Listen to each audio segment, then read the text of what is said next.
that you say every time I come here, and then I think about it, and I come back to what you say and said, oh, okay, that's that.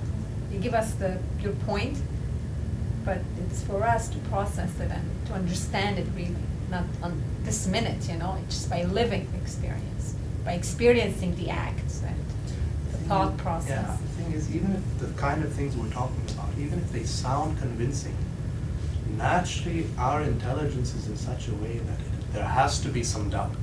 Whatever doesn't come out of our own direct experience, even if it sounds truly convincing, it may sound very logical, but just because something sounds logical, that doesn't mean we should accept it. Like in ancient Greece, there were a group of people called sophists. Now, what were these sophists?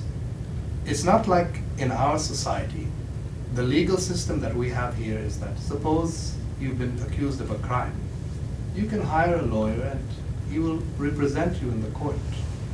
But that wasn't the case in ancient Greece. In ancient Greece, you had to defend yourself.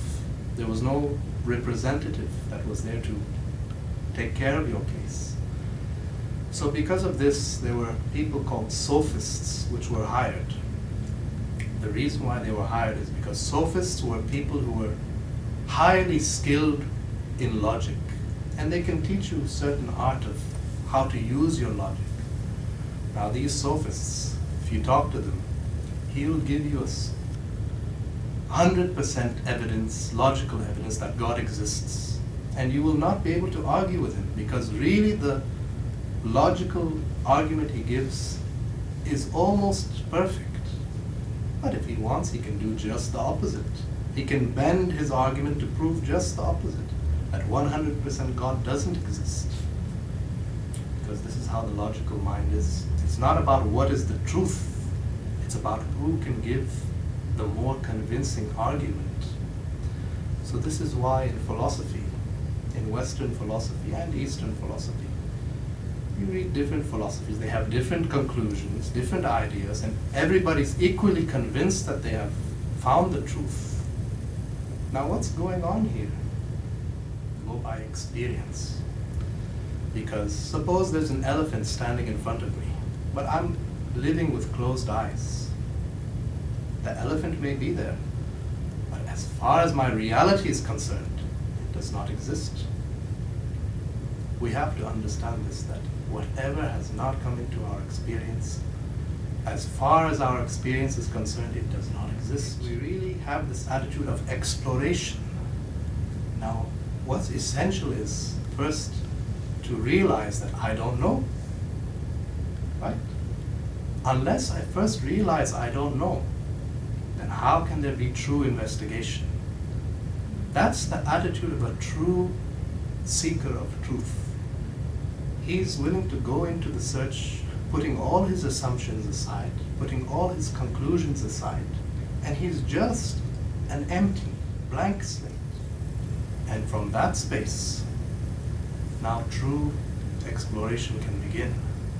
There was once a university professor, who came to see one Zen master. And he asked him to teach him about Zen. So the master came and he served some tea. And he poured tea into the cup.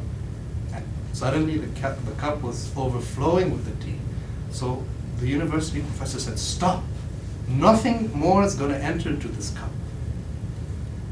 Then the master said, "Just exactly like this teacup, you've come here with all your assumptions, your beliefs, your conclusions about life. How can I truly show you what Zen is until first you empty your cup?" So, when you're truly willing to doubt everything that you've assumed about life, only then can exploration begin. But the way doubt is that it's very uncomfortable. Nobody can live with doubt for too long, because as human beings we want comfort in life, we want a security in life, assurance, protection in life. And that's what our belief systems have done for us. They give us certain security, they give us protection that in case anything goes wrong, Now your beliefs are there to console you. This will make you very protected, but it won't liberate you. It won't awaken you.